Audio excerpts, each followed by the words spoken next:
Indiana Jones, Indiana Jones, Indiana Jones. It's a podcast about Indiana Jones. Every movie, 1 minute at a time. The Indiana Jones Minute. I'm not kidding around, man. I got to finish the rest of my dinner. There you go. What'd you have for dinner? I got a nice gyro to gyro. It's a gyro to gyro. See, okay, if anybody knows what that's from, Oh yeah, that'd be funny. that's a free postcard in the mail. If you get that one, if anybody knows first that, one to identify that on Facebook or something. Yeah. There's no way. That's well, it's not that obscure. If you watched television, hint hint, as a kid, hint hint, and you're over 30 late, 30 old. You're over 30 old. I wonder if there's like a weird. I mean, there's like the people who saw all the Warner Brothers cartoons when they were on in the theater, like before movies and stuff. But then there were like the kids like us who saw them on like Saturday morning cartoons, and I wonder if there's like a generation in the middle that kind of missed them as kids. I don't know. Like where they weren't in the movies and they weren't on TV. Well, you did just give it away. Now we have. Well, it's a Warner Brothers cartoon. There's a lot of Warner Brothers cartoons. You got to name the episode and who said it and in what context and what the outcome was. It's also almost 9 o'clock where you are. You living in Spain now, Tom? Wait, what? It's almost 9 o'clock and you're eating your dinner. I know. Well, this just works out that way sometimes. I order live food. like You don't know when it's going to show up. So say you walk into a lovely maybe Mediterranean place and you say, you look at the menu and you go, I would like that thing right there, the thing that's on the spit, that's lamb that they put in like a pita with the. How do you order that? Oh, how do you pronounce the word? Yes. How do you pronounce the word? It's hero. See, Euro. Yeah. Thank you. Yes. Okay. Now I've been corrected on both accounts. I don't know if it's just because of my ugly mug. Mm-hmm. I've heard. Probably. I have ordered it, and people go, come on, it's a gyro, and I go, wow. I don't know. Well, wait a minute. I thought it was. I thought it was a gyro. Then I said, like Pete said, I said hero. No, that's what Tom said. It's a That's Euro. what I said. Yeah, hero. Yeah. And then a hero or and then I've been like arm wrestled back to gyro. Well, who's been doing the arm wrestling? The guy making it, so I agree with him. Oh, he says gyro? I have had that happen. Yes, I don't want him to spit in my pita. Well, what kind of place is it? Is it like a burger McDonald's hot dog joint or is it McDonald's? Yeah, it was a McEuro. Delicious. A McGyro. Oh man. Well, hey, it's Anything Goes, everybody. Welcome back. Hey.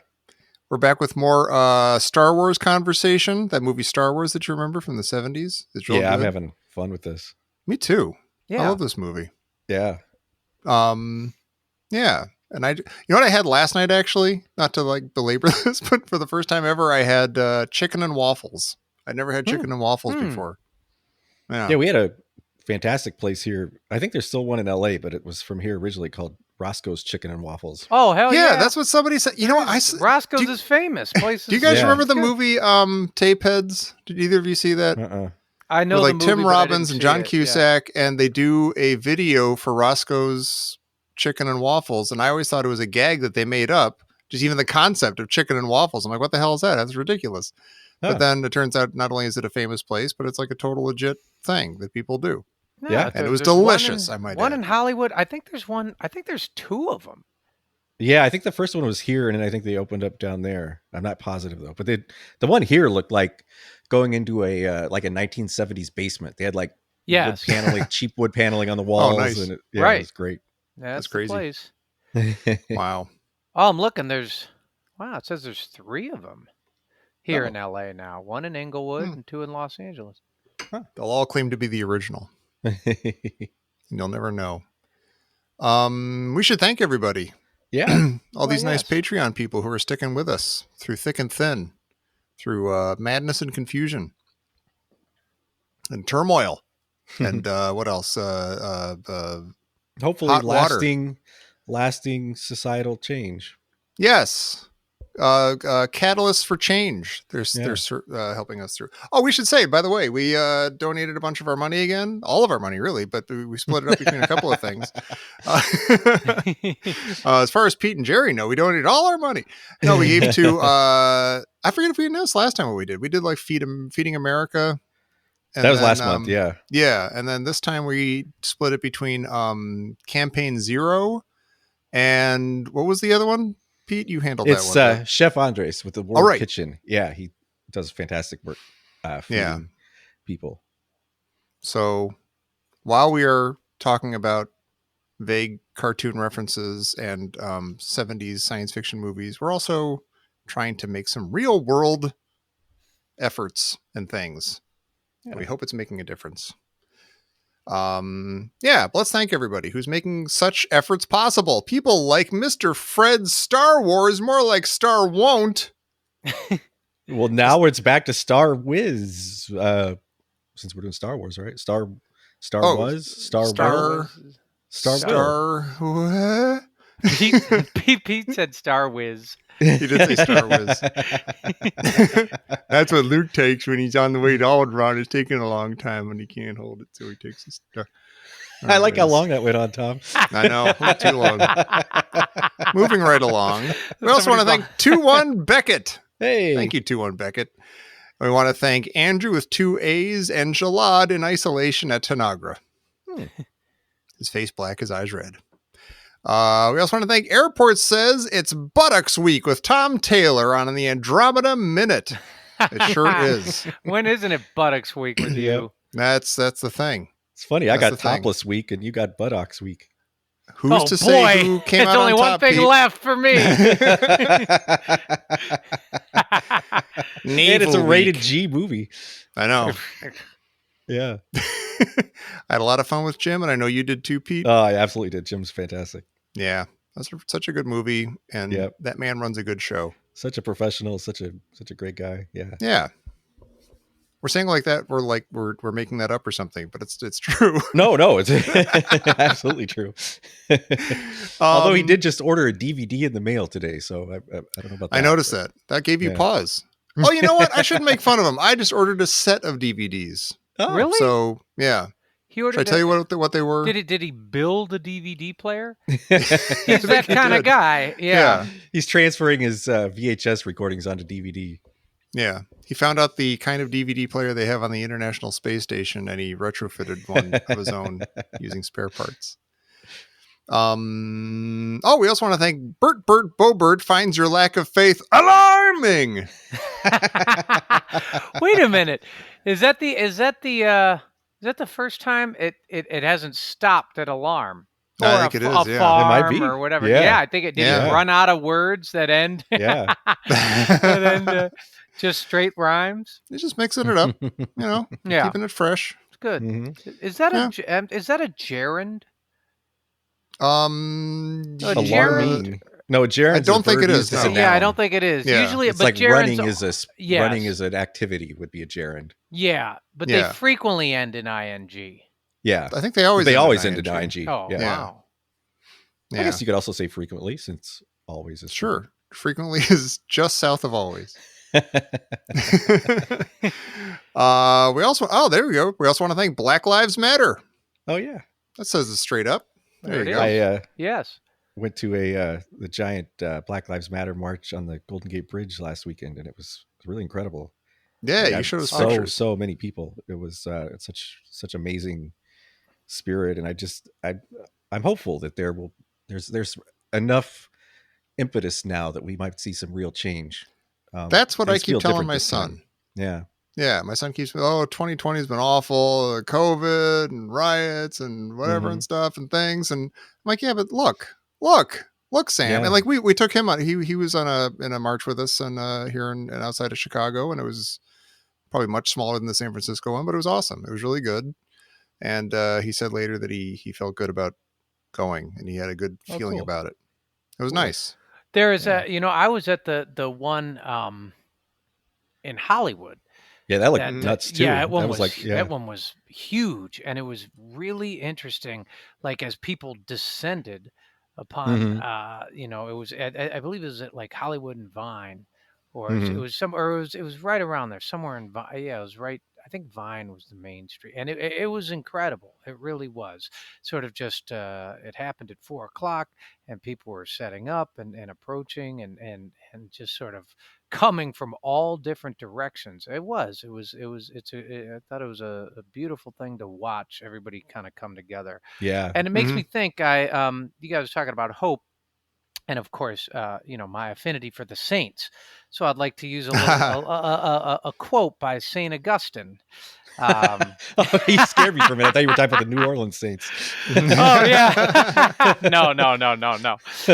Um, he said, "Hope has two beautiful daughters. Their names are Anger and Courage.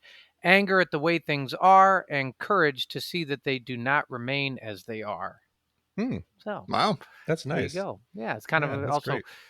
coming back to like the Last Crusade. We talked a lot about Yeah. saints. Well, Yeah. Yeah. that's dipping back to the saints for today. Yeah. Nice. Also, speaking of Last Crusade, I got my very first COVID test yesterday. Oh Wow. wow. Yeah, what'd you Yeah. score? How'd that go? I Yeah. haven't gotten my B my minus? score do? yet. Yeah, it was weird. I know now why they say it feels like they're touching your brain. Like they used the long swab. Oh God. It I is did hear. Yeah. it Isn't is there an weird. option to not do that one? There wasn't where I went. They have a bunch of pop up testing sites since all Mhm. the protests have started and stuff. But, Yeah. My wife got a an antibody test, and that was just like a blood thing. yeah, that's a blood draw, right? Yeah. Has she got the results yet? Yeah, she's fine. She was not she had spent a week with her brother from New York with her mom, like right after everything shut down. And then he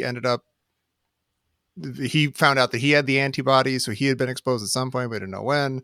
So she got tested, but it turned out she has not been exposed. Hmm. So there. Hmm. Yeah. Life is strange. Yeah. Well, I'm glad she wasn't exposed. Yeah, me too. Yeah. Although she didn't find out in time that we didn't have to reschedule Sam's doctor's appointment because it was a whole thing. Oh my God. Got to get the paperwork. So I shouldn't have said anything. I shouldn't even have said, she got tested because forget it. Well, I'm nervous about mine because they say if you're negative, you'll get an email, but if you're positive, you'll get a phone call. And so I've really? answered. Oh, wow. Yeah. Wow. So I've answered like 5 spam calls since yesterday. Oh, that sucks. They probably know It's that's all like, happening. Yeah. Oh, my social security number is being used for bank heists, and I'm Oh gonna my be sent to God. jail. But speaking of spam calls, I would like to do a little public service announcement. Sure. Yesterday, I put something up on Craigslist, which is, I feel like, it was a piece of drum gear. And this Uh-huh. point, it's basically, I feel like Craigslist, unfortunately, is like walking into the gutter in the Middle Ages. Well, It's you you also listed your drum gear in the casual encounters section, which may have been yes, that's no, and it's and so I, about 2 minutes later, I put up something. It was a good deal. About 3 minutes later, I get a text from somebody that said, "Hey, I'm interested in this blah blah blah," and I go, "Cool, it's still available." And the guy goes, "Great, but I want to make sure that you're real." He said, "So I'm going to send you the Google. It's a whole thing. I'm going to take a second to read it because it's so easy." That if you don't know what you're doing, I had to Google it myself to make sure, like, hey, this sounds weird. And the guy said, I'm interested, but for surely I will send a verify from Google. If your post is real, send me the code. You know that most people are fake, so can I send the code? And so that's the whole point. They try and they turn it on you. And what's interesting is most people go, "Why no, I'm real. Well, Yeah, how right. dare this fellow doubt me?" Yeah, but it's actually I'll click fake. on anything you tell me to. Exactly. I'm It's real, really man. interesting. And so the guy, he's just like, what happens, what's really crazy is then you do indeed get a text on your phone from Google. Like if you have a Gmail account, and so they use your phone to hack your Gmail account. That's how it is. Yeah. So I kept sending him a picture. I said, "Hey, I have I actually got the code." He's like, "Great, send it." And I just sent him 2 cherries. which are supposed to be testicles. Aw.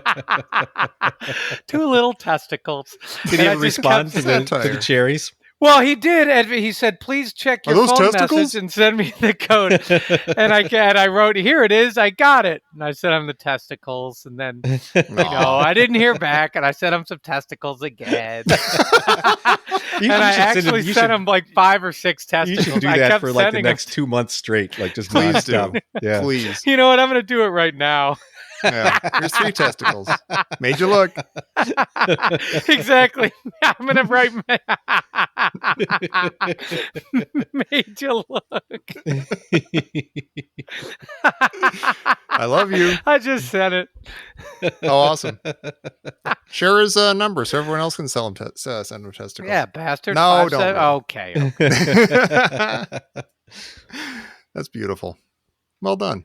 Yeah. Also, we also want to thank Brady. We want to thank Brent from the 5-Sided Funny Farm. I love get that. it now. Yeah, Pete gets it. He can laugh Yeah. right away. We want to thank Brian and Carson and Chewy has a barrow in the marketplace. Mala is the singer in a band. And Chris, go Indiana Jones Minute. Hey. I can get behind that. Yeah. And Klaus and COVID-19 center of the quarantine system. I can see people landing on COVID-19. Yeah. People sure. of COVID-19 are true and good. We have no weapons. That's a little personal for me until I get my result. So I know. Oh, yeah, sorry. I may be the people of COVID-19. I don't mean to be exclusionary if anybody might have Meegees or cooties or anything. Okay. Yeah. We also want to thank Cubs fan and Dan and Dark on Netflix season 3 this June. Now you know. Yeah. Spread the word. Yeah. we Hey, also by wanna the way, thank- that's our buddy Dave Palace. Congrats on It sure is. the new house, Dave. Oh yeah. Looks Oh, awesome. Nice. Yeah. Well done. Yeah. Now you got a castle. And now we get to say "Okay, Boomer" to him as often as we'd like. We also want to thank Dave and Death Star attack. We're gonna die right now. That's good. And guy with headphones and Doris and Doug and Eric and Fables of Faubus. Oh, Fables Did I of say that right? Faubus. Yeah. Yeah. That's I was, great. Neil Christopher Marcus Brown has asked me for my top 10 all-time favorite jazz albums. Oh, okay. And, Oh, of wow. course, Charles Mingus is right up there at the top, and it seemed like a good song for today. It is. Nice. It is. Yeah. I think I post that. I posted that on Facebook and on Instagram. A thing about that. It's about Orville Faubus, the governor of Arkansas. Yeah, And- he Oh, go ahead. No, you go ahead. Take it away, Peter. No, you're rolling. Well, he was he called in the National Guard to prevent school Oh, sure. integration, and so Yeah. Charles Mingus, Forward-thinking fellow he was. Yes. Had his Yeah. finger on the pulse of history. That was in 1957, and I believe it was 1959. Charles Mingus penned the tune, and it was interesting. It came out. It was on the record which has "Goodbye Pork Pie Hat," which is one of my favorite tunes of his. Yeah. Just an incredible song, and one of his, I guess, most renowned albums. But Columbia did not release it. It had lyrics. And the lyrics Yeah. were like, "No more KKK, no more Nazi swastikas," and there are people, kind of. It's a intoning call and that or response. speaking- Yeah, Yeah. and then but Columbia did not release that version and then I think they either re-recorded it or did release the later version, and was it 1961 or 62, and he did it on a different jazz label. He had to change the name too. I think it became Yeah. the original Faubus Fables. That's right. So anyway, it was an interesting an interesting portal that you kind of open up the door, and then you look around and you're like, wow, I could go all these different directions. It was Yeah, really it's like amazing. historical and musical and Yeah. political, and it was very interesting. Yeah. And Cool. if anybody likes music, it's incredible tune. Yeah. Incredible, especially with the lyrics, if you can get the lyric version. But I'm I'm having trouble with spot 10, Jer, on my list. Like this is like, I mean, I'm assuming this is, I don't have a couple of kids, but I'm assuming this is harder than choosing one of your kids, like trying to get your top 10. But I'm down to Donald Byrd's Ethiopian Nights, and the other one's Gene Harris Live at the It Club, which you turned me on to. At number 10? Wait, that's the alternate? Like that's either 10 or that's on the bench? Well, it's not really the reason it's number 10 is I was like, well, Jerry could put that on his list, and then that'd give me an extra slot. Funky Pullet? I'm not arguing. Volume 1. No, that would be number 1 for me. I know that's your favorite. Yeah, I know. of all time. Yeah. Gene Harris Live at the 8 Club, Volume 1. It's, I think, recorded in 1972, maybe somewhere around there. My favorite jazz album all time. One of my favorite albums. Period. Yeah. Wow. Number 10, Peter. Well, you gotta fit some Donald Byrd in there somehow. Well, There too many. It's that's the problem. There are just too many. Like everything could be number 1 and everything could be number 10. Yeah, but when you listen okay, here's a question for you, Tommy. When you listen to albums as they used to be, like records, I do find, with in jazz, I don't seem to like complete albums as much. Like I love particular songs. Like In a Silent Way, there's 2 songs. I like track 1 and I like track 2. Or really That's my number 1, by the way. Yeah, that's my number 1, by the way. But some of these, like Lee Morgan's The Sidewinder, which is incredible. I love The Sidewinder, one of my favorite all-time songs. But the rest of the album, I don't. I find it a little less memorable. But Tommy, what is a record that you can put on and every single cut is just you put it on and you can start whatever, cleaning the bathroom for 5 hours? Oh, there are a few. The Cars, the first Cars album.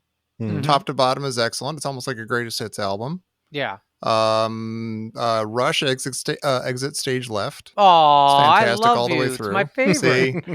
Wow. That's like maybe the one album I can put on if I'm actually even like doing something, like something where I have to think.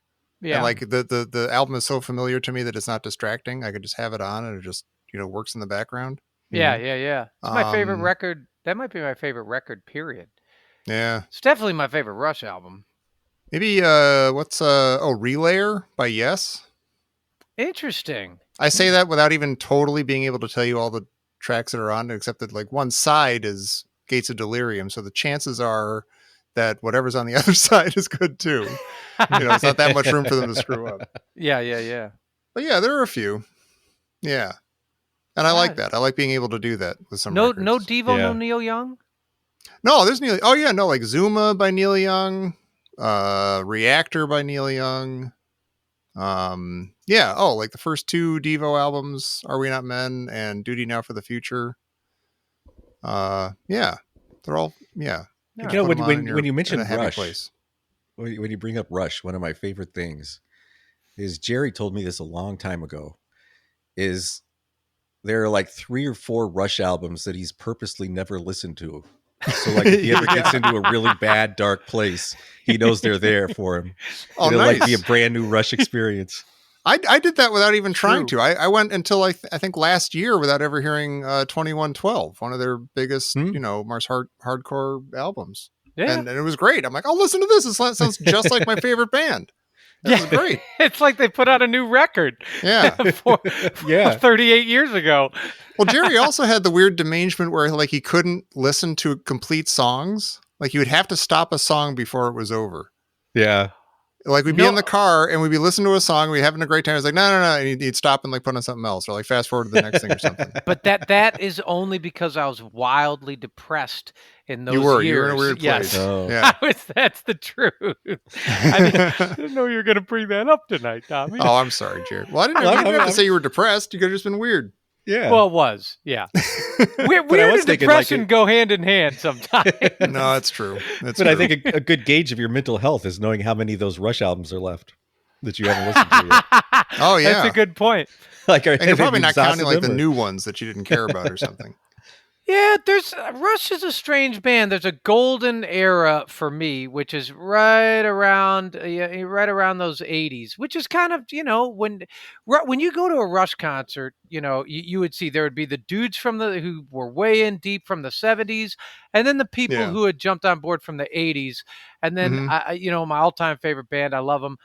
Not that many people I like after like 94 or 95 or 96, it was kind of just like everybody just kind of kept showing up and going, yeah, Yeah. play the old stuff. And they had albums and albums, maybe 10 albums post 1994 or 95 with all new material. And just everybody used it was just, you go to the show and people would be like, play Temples of Syrinx. It was just like it was just all stuff from the 70s and 80s. And Yeah. that was just I will never speak poorly of Rush, but when they started, I felt like someone, like around 1994 or 93 or 95, someone gave them like a Beatles record where everything was in 4/4. And they said, guys, Oh.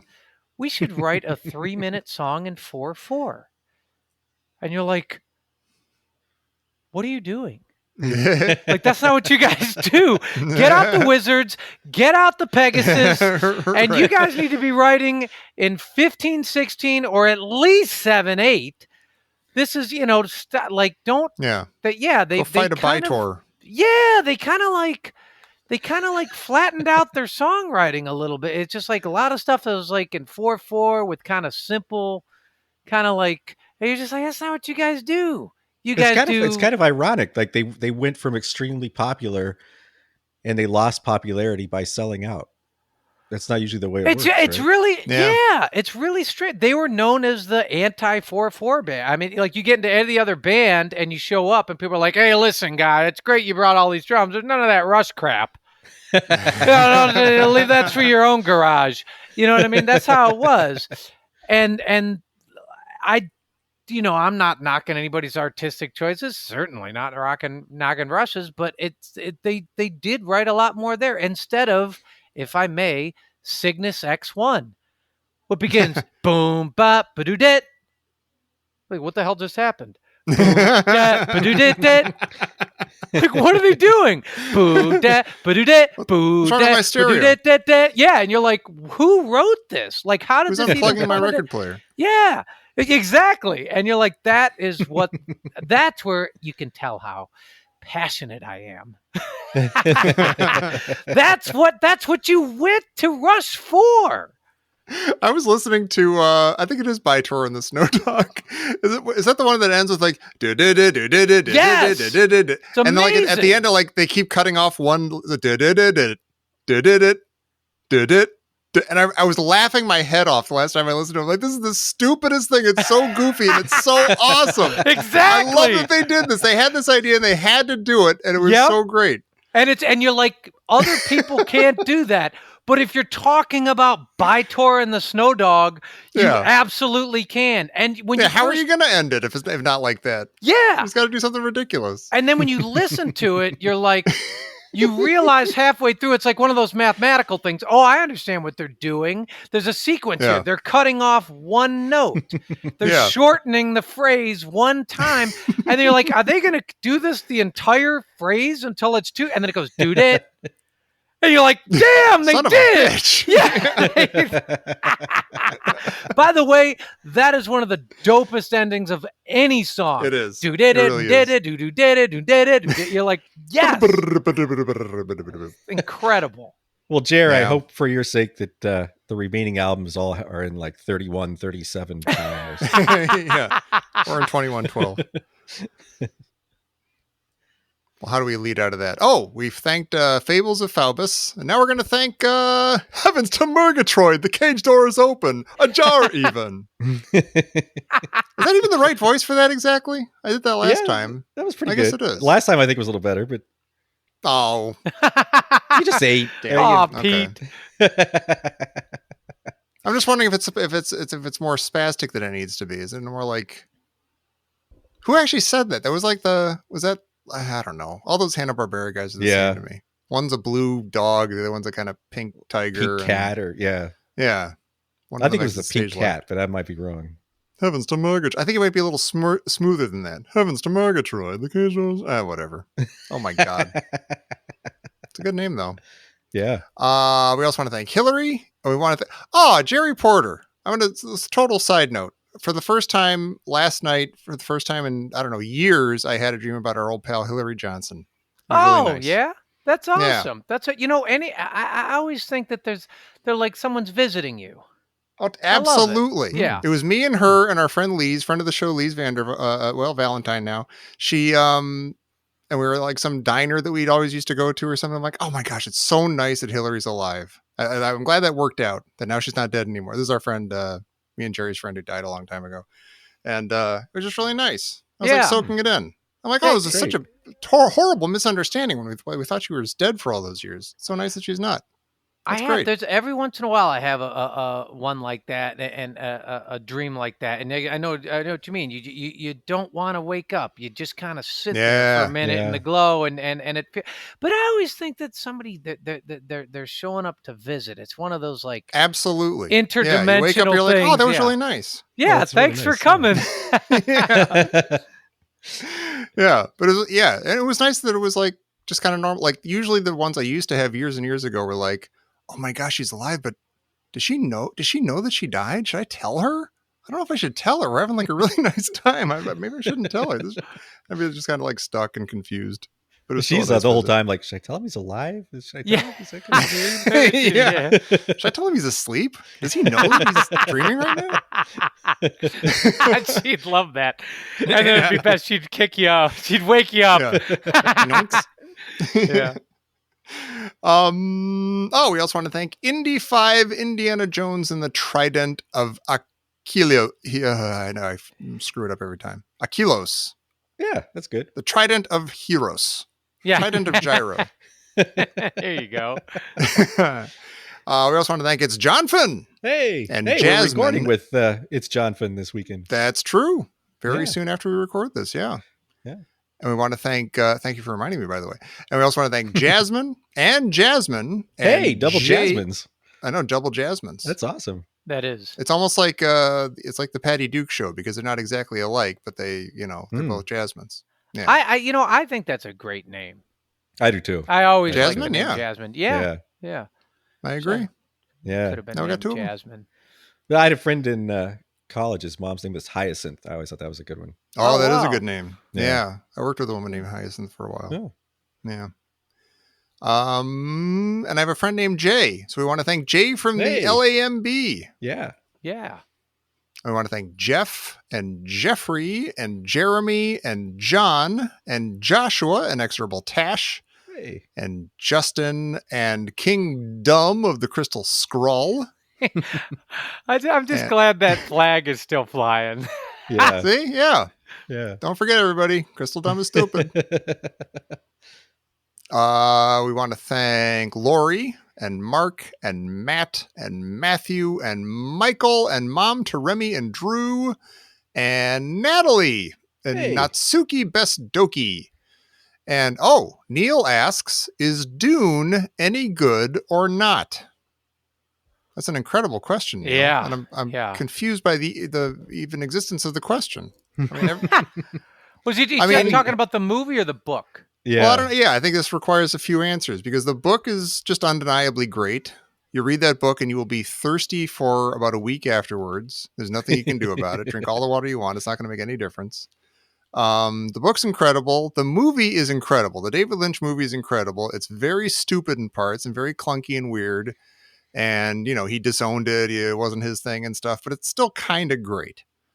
And it's half great in like a goofball, like it's stupid, but it's great kind of way, but also kind of legitimately great in other ways. And I assume that the new one coming out one of these days that they're working on now is going to be good. It's the Back to the Future, or not Back to Blade Runner sequel guy. Is doing it. Okay. Yeah. Nice. I always thought, cool. Having older sisters, the oldest Billy Goat Gruff, my sister Mimi, read Dune, and she had was it a trilogy? I think it was like, it's like at least 4, I think, that Yeah. he wrote. And then his son wrote a bunch. So there's like a bunch of them. Yeah. She would have it, and I'll never forget. Like it would be around the house, and I'd be like, "How does anyone read a brick like that?" It's just like Yeah. it was like 800 or 1,000 pages, and I was just, I Yeah. mean, I'm basically like, if it's any more involved than a Richard Scarry book, I can't. There's no pictures or nothing. I know. So I was out. That's what I remember about Dune. It's like that's the biggest book I've ever seen. I think I said this before on the show. I read like the first 2 like in a row, and then I was reading the third one, and I was halfway through it, and I like looked up from what I was reading. I'm like, I don't understand anything I've read for like the last like few days in this book. I don't know where I am or what's happening. Like, I don't know if this is like metaphorical or if this is literally happening. I don't know if the guy just put on a fish. Is he wearing a fish? Or is he acting like a fish? I don't know what's going on. And I kind of put that one away. But I read the first 2, and they were good. We also want to thank Nicholas and none believable. And boy, it's Trenko. And Orange B. Cooper and Patrick and Pella and Runebot, Techno Union rep back from the WCB. Hey, did we ever figure out what WCB was?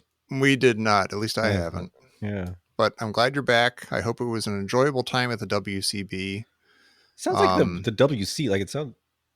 I was thinking the same thing. Yeah. Yeah. Well, well, I mean, the WBC.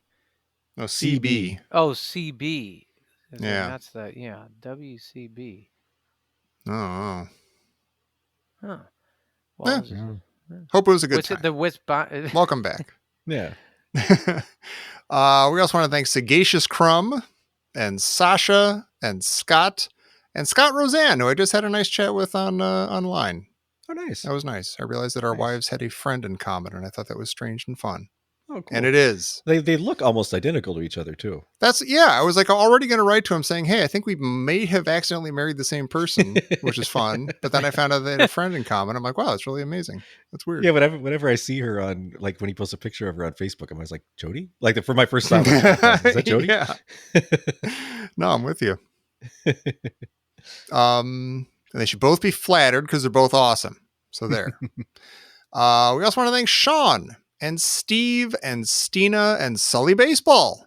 Hey.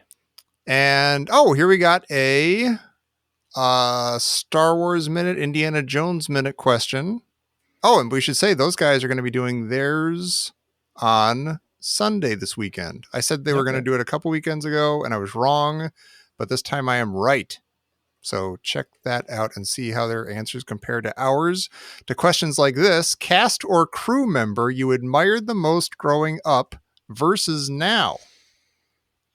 Wow. Wait, I'd probably say Jerry Porter growing up. Wait, is this podcast cast or crew members or movie cast? My immediate thing was movie cast or crew, like like either from Star Wars or Indiana Jones, maybe. Yeah, cast. Jim O'Kane seems cool, but then when I thought about it a while, I'm more of like a he spread a little Brown too man. thin. Yeah. As a kid, I was Harrison. Like it would have been Indy or Han Solo. Actually, it would have been Indy or Luke Skywalker. But as I grow older, I'm going to say maybe like a Douglas Slocum or a Denham Elliott, like somebody who was actually fighting Nazis. Yeah. I've been listening to you must remember this. Her new season is about Polly Platt, who was Peter Bogdanovich's wife until he left her for Sybil Shepherd during the Last Picture Show, et cetera, et cetera. And then his career bombed as soon as he left her because she was the actual like creative genius behind him and stuff. Not the actual, but she was awesome. And anyway, Frank Marshall, our buddy Frank Marshall, producer of Raiders and everything, he was around back then as like a young whippersnapper, and it's cool to hear him talking about all these movies that I had no idea he had any connection with. Oh wow! Oh, and Orson Welles' movie, that the one I just watched, The Other Side of Midnight. I want to see that. The Other Side of the Wind. Other Side of the Wind. Is that the name of it? Other Side of the Other Side of Orson Welles. You know the one I mean. It's on Netflix. Go watch it. But yeah, Frank Marshall was involved in that, and I think that's fun. So maybe he's the one. for me. Maybe. That's a don't know. tough question. Yeah, I guess I mean, I haven't followed too many people where they are recently. Mhm. As a kid, of course, like Han Solo or Indy. Yeah. But one thing I like about Mark Hamill is he seems, in the last several years, he's sort of like I don't know, accessible or something. Yeah. Like he's Yeah. serious, but he doesn't take himself too seriously, Yeah. and He's a yet good he's fella. serious. Yeah, yeah. I'd say I don't It's kind know. of George Takeiish. Oh yeah. And Oh I my. don't know. I don't know how many other people I've really know where they are. Mhm. Like whatever Peter Mayhew, what he's doing now, or Yeah. Yeah. He's whatever. dead. Oh well, I mean up until the last 10 or Yeah. 15 years, but Yeah. I Less like recent kind than. of Mark Hamill kind of pops up. I guess Mhm. I kind of now I sort of admire what he's doing. Yeah. Yeah. Oh, I should say that in the old days, the guy I admired the most was Hans. And it's obvious, but George Lucas was just like my hero for so long. Yeah. Sure, Yeah. sure. Like there's this weird nerd kid with lots of these brilliant Yeah. ideas, and he's a Oh, cool yeah. editor, and he's So there. I still do. He went weird, but what are you gonna do? Yeah. Oh, we got this one already. What does it mean to be human? That's from our friend Father Yeah. David. I don't know if we have further thoughts on that. I think we nailed it last time. I realized we got into like the big discussion about like Jesus and everything, and I had made some comment about, yeah, well, if he wasn't divine, it still, makes as much sense and it's still cool and stuff. And then I realized I was looking for Kurt Vonnegut quotes about something, and he said like exactly the same thing.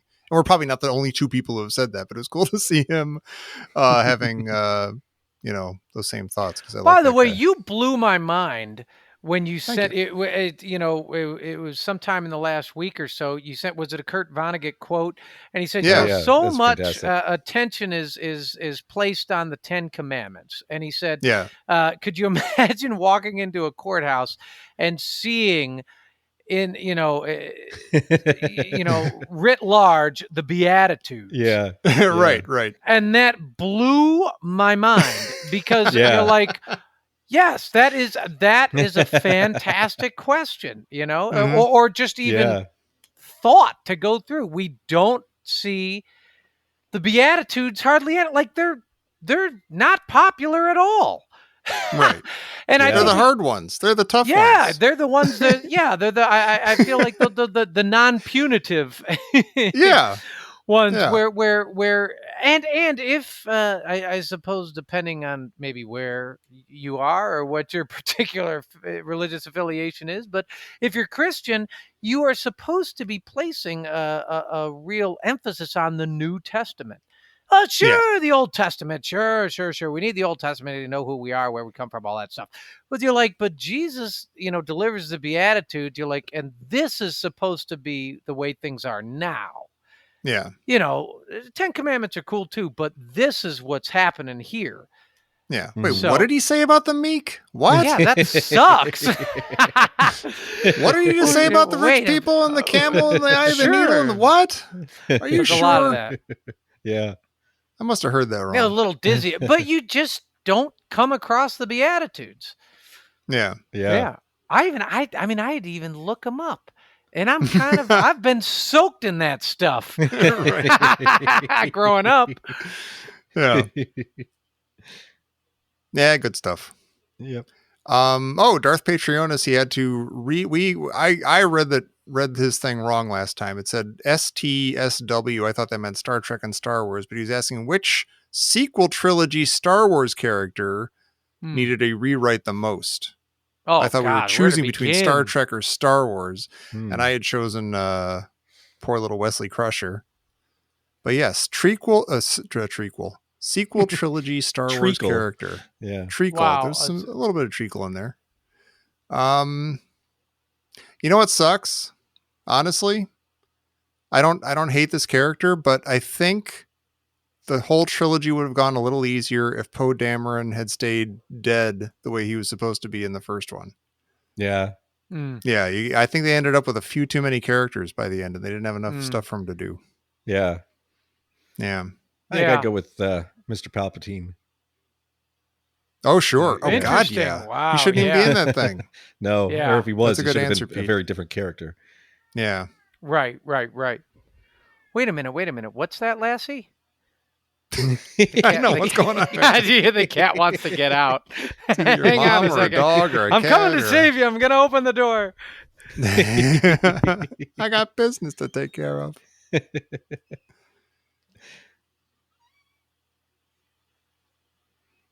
Is he going to be all right? I don't know. Usually when he opens the door, you hear like. That's amazing. Yelling It's and literally stuff. like the Flintstones. I opened the door, let the cat out, and the dog came in. Wilma! It's one of my favorite things I've ever seen in television, I swear. When the saber-toothed tiger pushes him out the window. That's awful. He lets the cat out, and the cat. I love that so he puts I didn't the like cat that out. stuff as a kid. It all felt like weird injustice that shouldn't have Same been with happening. me. Yeah. Yeah. Which is that what, the Flintstones, or the fact that you no, that's specific. Like, wait, that's his house. He's supposed to be in the house, and people they can't hear him calling. He's locked out. The cat pulled a fast one on him. That's not right. Well, I mean, the funny part about it is because it's all prehistoric, you're like, it's a saber-toothed tiger. That's like the cat is actually the same size as Fred. That's what's bad about it. But the cat's the pet. That's what's awesome. It's like that your cat can do that. Why was it that like both the Flintstones and the Jetsons had that same element to the openings? Like Fred got shoved out of his house by his cat, and then George Jetson gets stuck on the. Well, he gets stuck on the treadmill thing, though. The walkway thing. Jane, stop this crazy thing. That's like right. They both ends with like the man of the house in peril. Yeah. Or like some sort of undignified injustice. I did that when I was a kid, though, when he hands her, like when he's going to hand her some money and she takes the wallet. Oh, I yeah. thought that was one of the most brilliant things of all time. That was pretty smooth. It's like, man, like the she kid who turned the cuts the one tables on slice him. of cake and then takes the whole cake and Yeah. eats it one slice. Yeah. Yeah. They had a lot to say, those cartoons. It's really nuts. You're like, okay, so one takes place in the past and the other takes place in the future. The same damn show. Yeah. It's either enlightening or depressing or Yeah. I don't know what. They know it's like we have one funny bone and they just tickle it. They just keep tickling Right. that funny bone with the same bone for the dumbass ages. feather. Jerry, do you have an answer for the sequel trilogy Star Wars character who needed a rewrite the most? That's tough. I mean, yeah, Palpatine makes a lot of sense. That really does. Yeah. That's a good one. Yeah, I wasn't thrilled about Poe. Yeah, it's fine. We can just move on. All right. There you have it, folks. We got another one. What movie franchise ended at the perfect number before it went bad with misuse? Ooh. That's from our buddy Lando Enchantment. That's great. Wings of Desire. Easy. Wait, that is a sequel. Yeah, the sequel was pretty good. So it ended on the perfect number. All like right. it didn't have a bad sequel. Like it had one sequel and that was it. And it was perfect. Nice. That's good. I've been thinking, well, okay, I could say all the Mad Max movies are really good. They vary a little bit, but they're all really good, and they've ended so far on a absolute high note. So I think that's a contender. I appreciate that because I was coming up with nothing. I think the third Mad Max Beyond Thunderdome is a little squirrely. It's probably the most squirrely of all of them, but it's still really good. Yeah. If it had ended there, it would have been weird, maybe. And it did end there for a long time. What's incredible is that the fourth one is just so amazing. Yeah, that almost makes you forget any possible blips. Yeah, because we all know that's like the way. hardest thing. Like, think of Jaws 4. Imagine if Jaws 4 was as good or almost better than Jaws. Right. That's what you got with Mad Max. Yeah. Oh, does James Bond count? I mean, if in this question, like, does it have to end on a high note, or do they all have to be awesome? No, could you have some blips? I think in it's the because road before it went bad with overuse. Yeah, before it even went bad. Yeah. All right. There aren't too many of those, that's I think. tough. There aren't many. No, because I mean, I Godfather have to see the failed. I have to see the Godfather 3 again. It's No, been a you long don't. time. No, you Is don't. it, oh, it's that bad, eh? It is that bad. Okay. Yeah, it really It's got been a me long in. time. Yeah. I want to. There's some other like. There's only 2 of them, and they're both good, and I can't think of what it is. I can feel it. It's out there. I can feel Did you it. like Creep Show 2? No, I mean sure, but it's not. It's no Creep Show.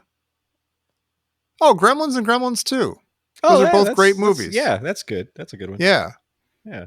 Ugh. A lot of people say Back to the Future, and I like them all, but I think the first one's still by far the best. Yeah.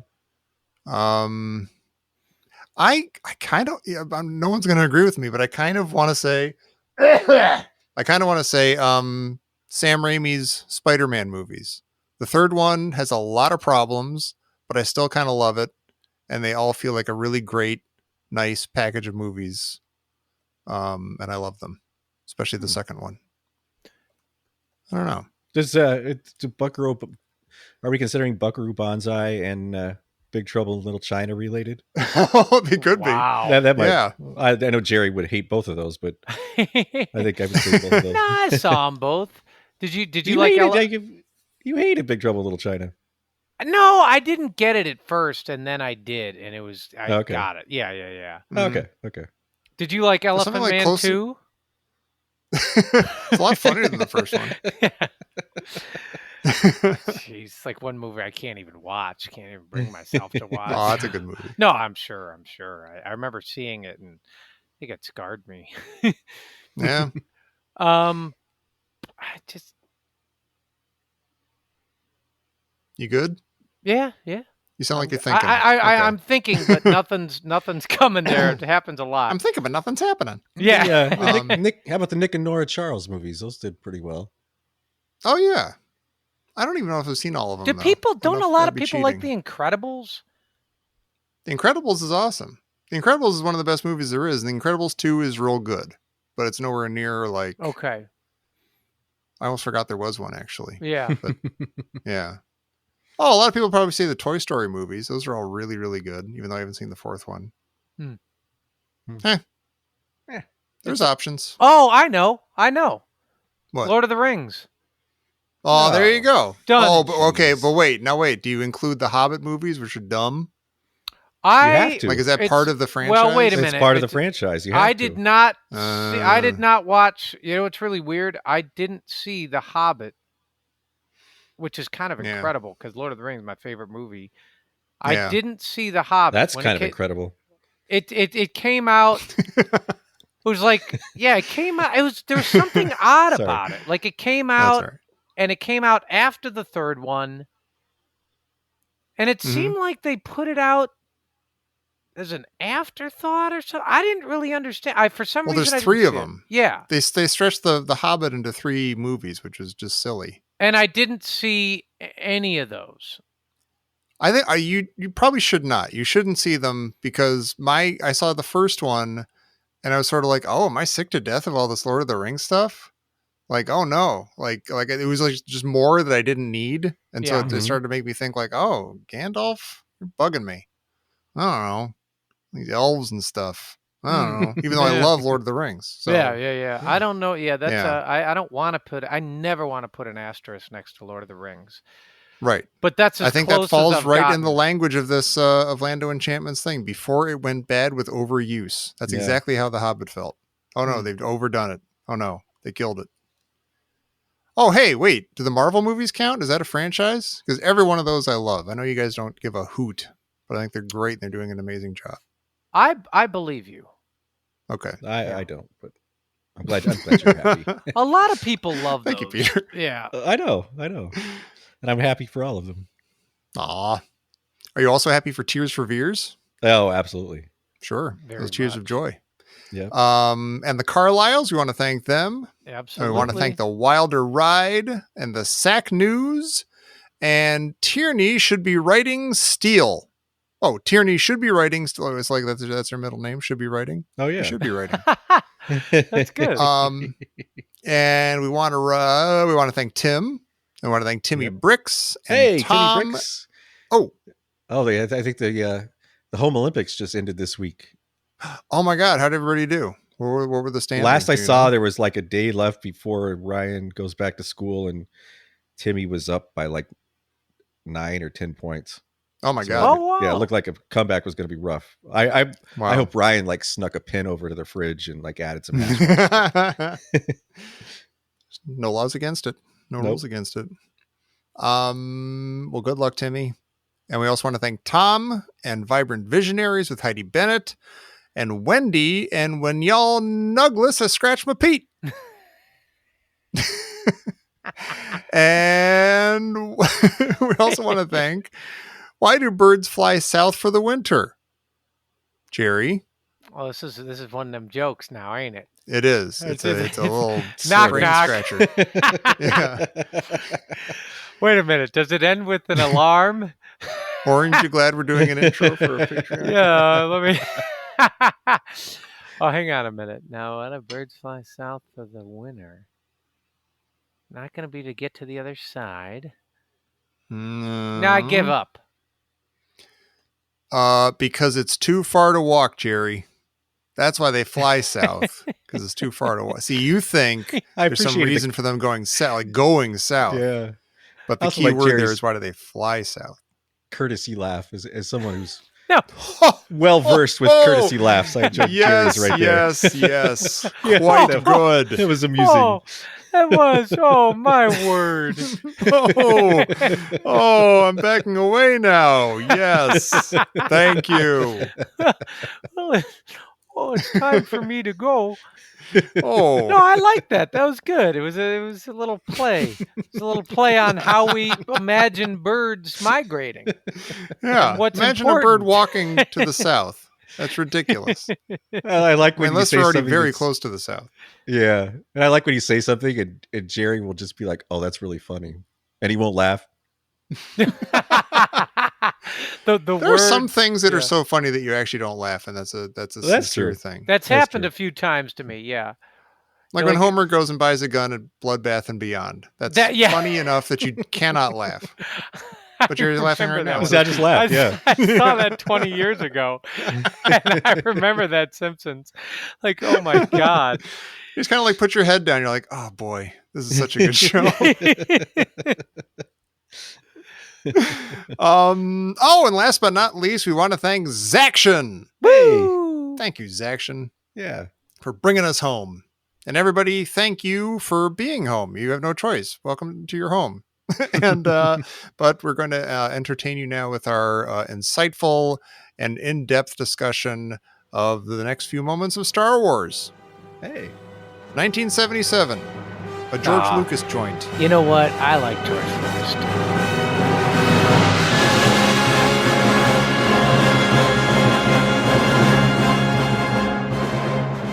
what do we think about the all the middle-aged guys like making mortgage payments and putting their kids through college? I love these guys. Yeah, it's actually really Like I can't. incredible. This is like a really good point because I don't know how I could like argue for these helmets and stuff. Like how Oh, I like, love these helmets. I couldn't explain to you how they're cool, yeah, and I couldn't really argue with you if you thought they were ridiculous, but they are cool. they're so cool, They- and they've got the little they're just antennas. yeah, I've never noticed the little antennas before. right. So they can get Well, messages. so are those guys? I have a question. What? Those guys are like retirees. I was gonna say. So is that a rebel uniform? And if it, or is that the ambassadorship uniform?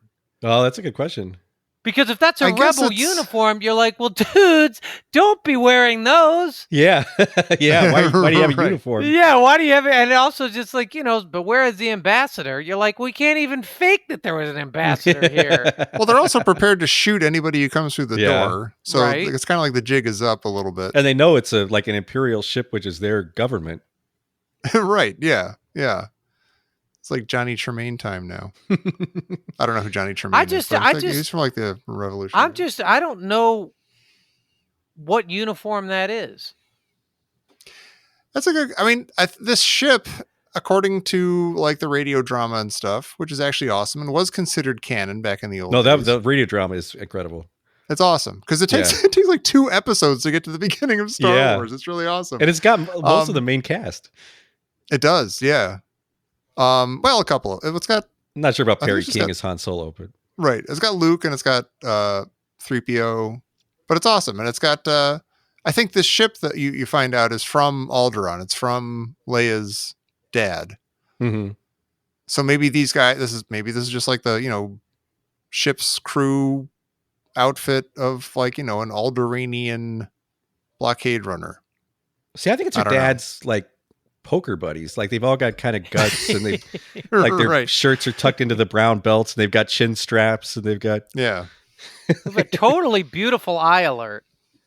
That one guy's got gorgeous blue eyes, like ice. Oh, with his blonde eyebrows and stuff. The one with the best 401k. Yeah. There are a lot of jerk moves here, though. Like all the guys, like the guy will kneel down, and the other guy will kneel down right behind him. Like, you're my shield. Yeah, thanks, buddy. I owe you one. I'll tell your wife you love her. Would you line up? I'm looking at the way they've lined up right now, all crouching in the hall, right in front of the door, but they're crouching. Would that be the best way to prepare yourself for a door breach? I feel like if there are a bunch of you, like they got a bunch of guys here, and there's only one way the bad guys can get in through that door. So I would think, I'm actually sort of surprised the stormtroopers do as well as they do. Like, how do they all not just get pecked off as they're trying to come through the door? Yeah. I don't know. But then to your point, Jerry, yeah, maybe they could be around the corner. Well, they didn't set up any bulkheads or... Yeah, they're all just kind of out in the open. Like, really, the other guys are their only cover. Yeah. Yeah. Yeah. They are. Well, like kind of in doorways somebody and stuff, could have brought like a table out there and turned it over. Yeah. Something. Yeah. Use the droids. Yeah. Yeah. Yeah.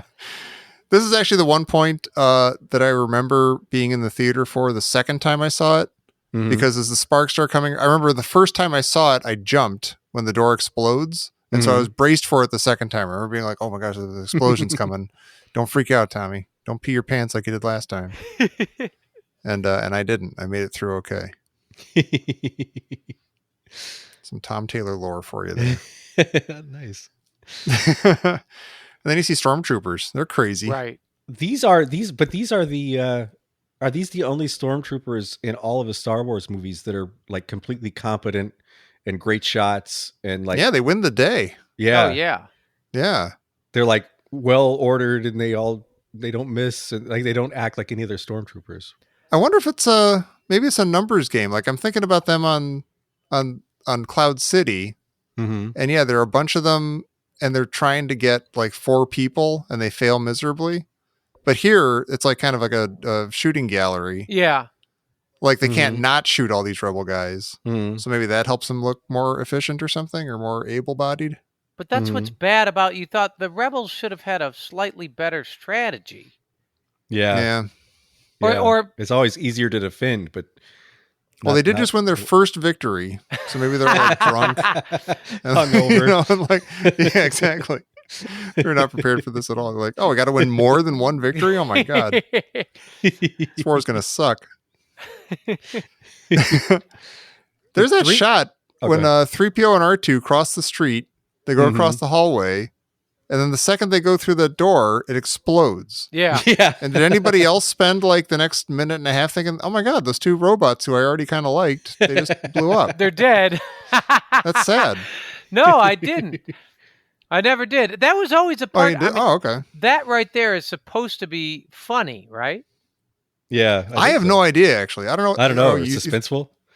Well, no. Or am I supposed to think that they blew up or that, or is it just like a narrow escape? Like, oh, they got through just before that guy blew no, that I thing think up. the point is it's like there's all this death and mayhem and destruction around them. And then and they just make it they across. Yeah, the irony like is they walk across slapstick. without, it's kind of like slapstick. Yeah. That part, And sure, I remember I just don't know what that explosion is. I think that explosion is just kind of highlights the fact that it's that dangerous. The punctuation. Yeah. Yeah. That's the ellipses at the end of the, of the gag. What I always want to know, and I've wanted to know this for years, is that like So that one rebel guy gets hit and he falls down and he's like carrying like a military grade blender in his pocket. There's that Doppler effect. Yes. He sounds like an AT-AT. Yeah. Like either that, yeah, it's like he weighed like 40 tons. Yeah, he's a Cessna. It was and he's just coming in for a landing. It was just like a gravity thing. That one guy, he had like a mass issue. he's like made of iron or something. He's actually massive, and he's a mile away, and that hallway's really long. It was just forced perspective.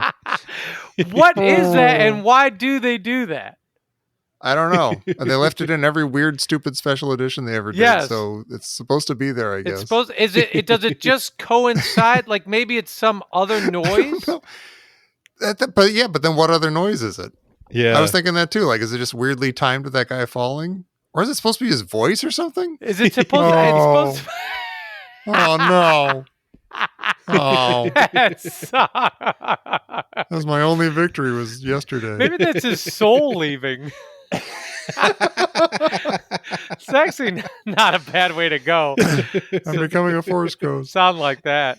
But he's the only guy. All these other guys, like, fall over. Yeah. And he's the only one who makes that noise. Makes a big show of it. Yeah. Oh, man, talking Grandstanding. about noises. I remember not long after this came out, I saw a TV show, like a making of kind of thing. And I remember I they remember said that the one. way they made the sound of the lasers was they hit the tension wire on a power pole with a wrench. And like as a kid, I kept trying to do that and it never worked.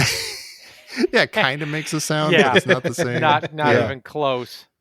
Yeah. That's awesome. There's a line here think, too when they right before they walk across the hall, when 3PO says there'll be no escape for the princess this time, and I think that's Yeah. another great line because we get in that line so much. Like we get that she's had all kinds of adventures and backstory, but he doesn't say, "Oh, this is going to be different than the time she escaped from Jango Fett on Tanab 32." Right. And it also shows that he does know who Princess Leia is. See, that Yeah. weirds And so me that out. later on, when he's talking to Luke, it's like he's being a little cagey. He's being a little protective. That totally weirds me out, though. I don't get that because, no escape for the princess this time. You're like, so he knows that she's in big trouble, hmm and he knows that they're all coming to get her specifically. Yeah. Yeah. So then why is he like for the next 10 minutes giving R2 a hard time? Because he doesn't know what R2's talking about. He's got a whole other.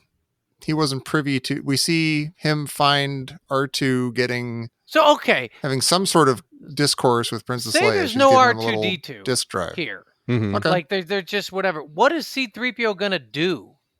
Like, what does C-3PO think should happen here? I mean, He'll probably get sent to the spice mines of Kessel, smash into who knows what. and he's just gonna. That's his plan. Yeah, is that he's just like a doomsday narrator. Yeah. Yeah. I mean, what is he going to do? I mean, honestly, like he doesn't have a gun. He's not very able-bodied. There are times though that he kind of gets himself out of these situations. I mean, he does. He is still alive. Right? Yeah.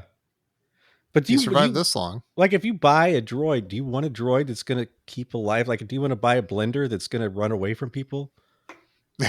Just to save itself. Yeah. Like, Self-preservation over making you a smoothie. like, is it rare that a droid, like, are these two droids really unusual that they have the ability, like, apparent free will and they can run away and have fear? Because it seems like most other droids in this movie behave differently. See, I think that's the thing for Father David. Well, they all have restraining bolts. Free will.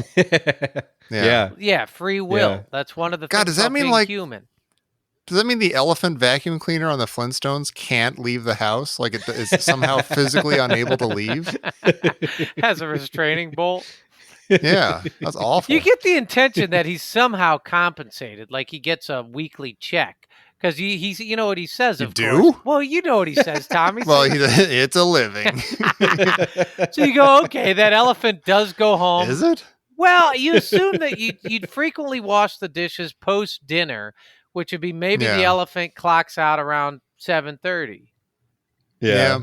and then And he then he goes home and has home. to make dinner and do his dishes at home. Yeah. Yeah.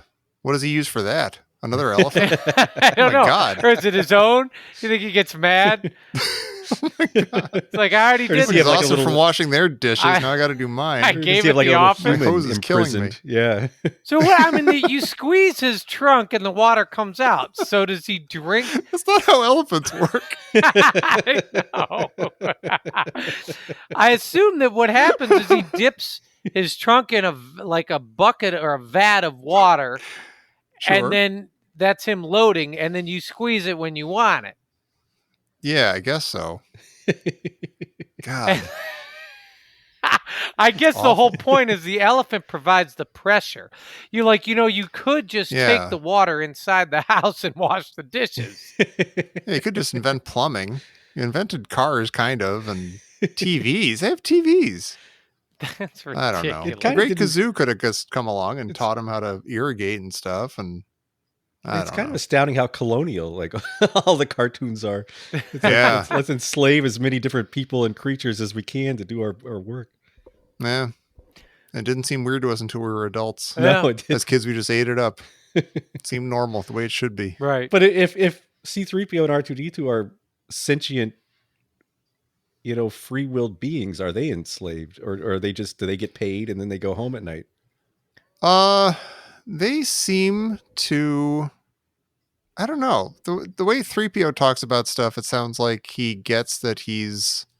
Like he calls I don't know. people master, or Yeah, like I don't know if he would call himself a servant, but he is there to serve. He's an appliance. he's got a job to do for humans, and they're the bosses. see, that And, seems really, really sad to me that he has free will and he has the ability to understand his situation and his circumstances, Yeah. but he's enslaved. Yeah, Well, I mean, I it's feel his lot in life. that's kind of that whole like. Here's the one for Father David. That's that whole. Remember in is it Letters of Saint Paul, right? And the slave Saint Paul, Saint Paul's in prison, I believe. Is he in prison? Uh-huh. And Yeah. and an escaped slave comes to visit him and says, "What Yeah. am I supposed to do?" And he's like, "Well, you're supposed to return to your master." Yeah. Yeah. Oh, great. Yeah, great. I came all the way here. He's like, "Look at you. You're in prison."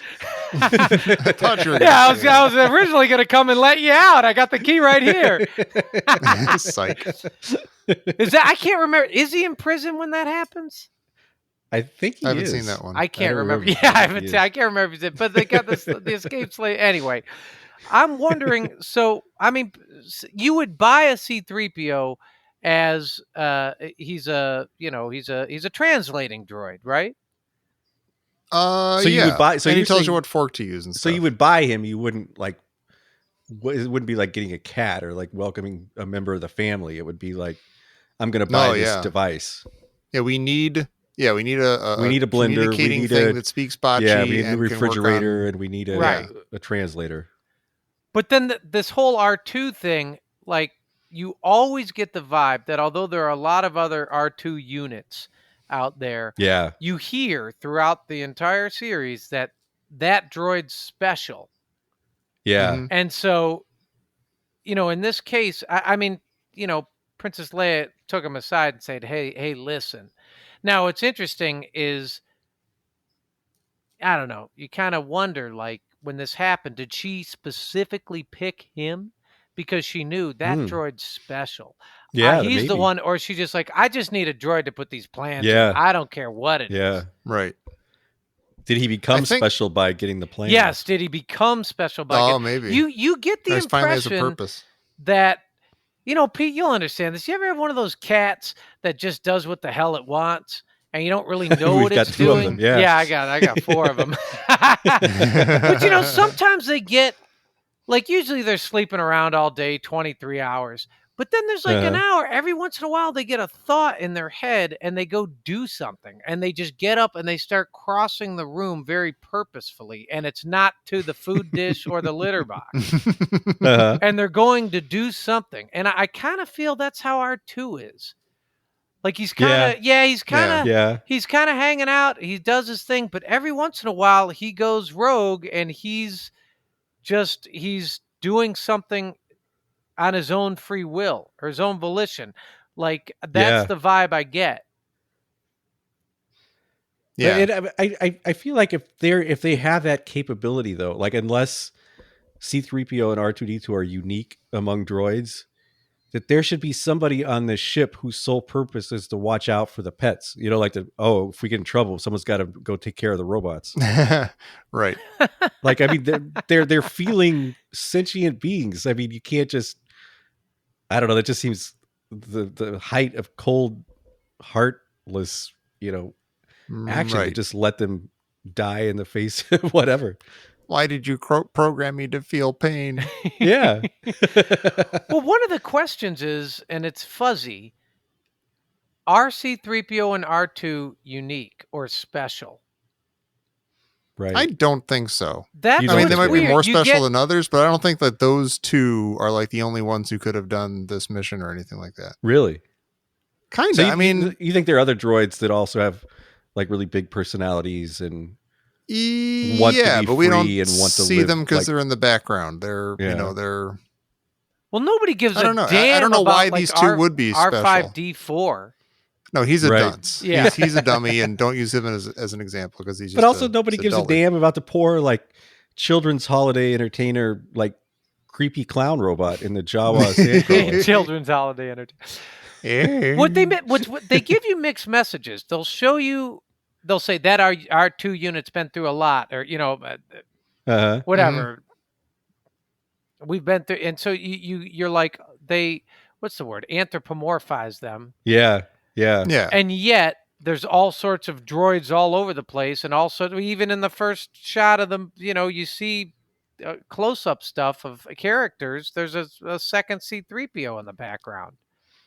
Right. You're right. So they kind of play. I'm not saying that I don't think that any protocol droid and astromech droid could have done this same mission the same way, and we would have liked them the same way. But I there's something about the idea that these two are special somehow, like they got struck by lightning or something, and rewired them or something. So you think the silver C-3PO is in that other room just fretting right now, like, oh my god, we're gonna die? Yeah, maybe. Or is that sort of? I mean, the only thing that's special about 3PO is that he's paired with R2-D2, and R2-D2 has a cool disc in him now that tells him to go find Ben Kenobi. Well, see, that's what's weird is you're like, especially in this scene. I mean, what's amazing is from a story perspective, C-3PO is just narrating the whole thing. Yeah, which is rad. Yeah, you know what I mean, and it's perfect. He's doing this with this droid who doesn't speak English, so he is actually a translator droid. He's telling you, the other half of it. Droid. Yeah. And he's translating R2-D2's. There's all this mission, all that stuff. It says, "Don't get technical with me." That's funny. Yeah. One robot telling another robot not to get technical is funny. But he sounds a lot like Cary Grant in this movie. I noticed this last time I was watching it. I was like, "Don't you call me a mindless philosopher? You avoid blob of grease." It's like a little bit of Cary Grant to him in this one.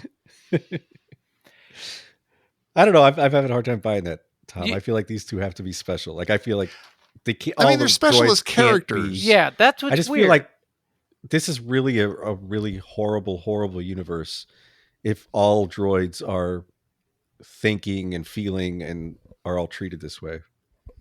Well, I mean, you could also say the same thing about all the humans. Like, could any farm boy have stumbled across these droids and then had the same adventure?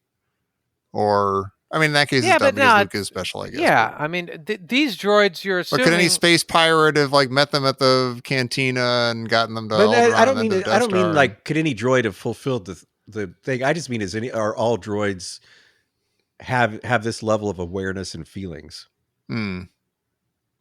Or they do kind of make it seem like maybe you're right that like all the droids in the background are nothing. They're like they're just like machines. Sounds. They don't speak English good. Yeah, we don't care. They just they're just kind of doing their jobs and beeping and stuff. And if they fell over and blew up, like it'd just be funny or whatever. Oh, that blender broke. But if these guys do, it's like, oh, he's got feelings. No, yeah.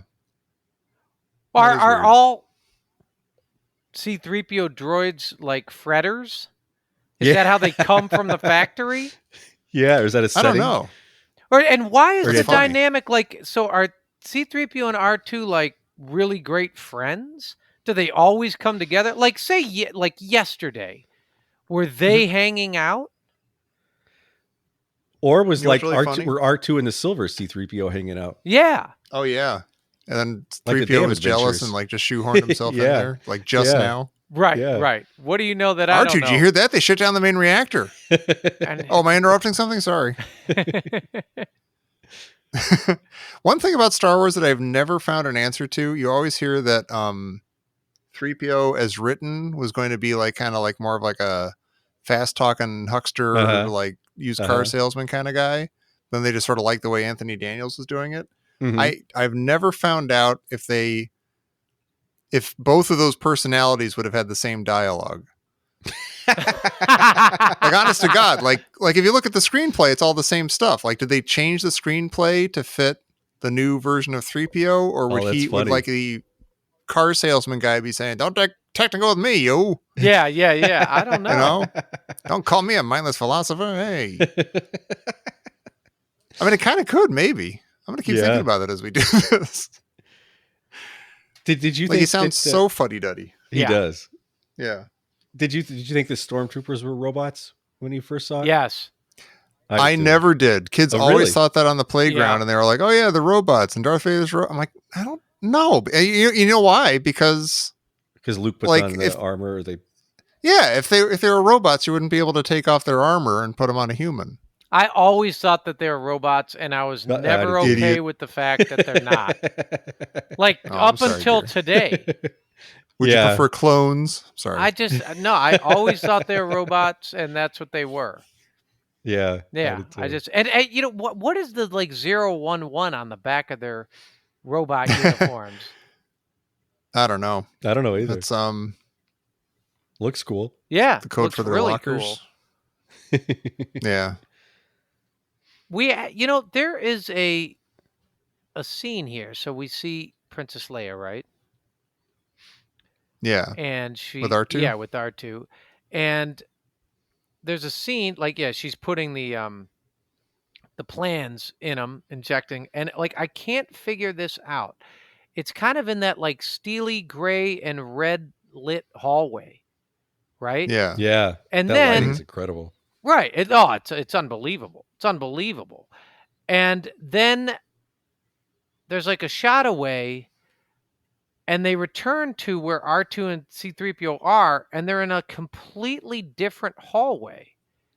It's like that Yeah, hallway that it we is- just yeah. saw is now like a bluish gray.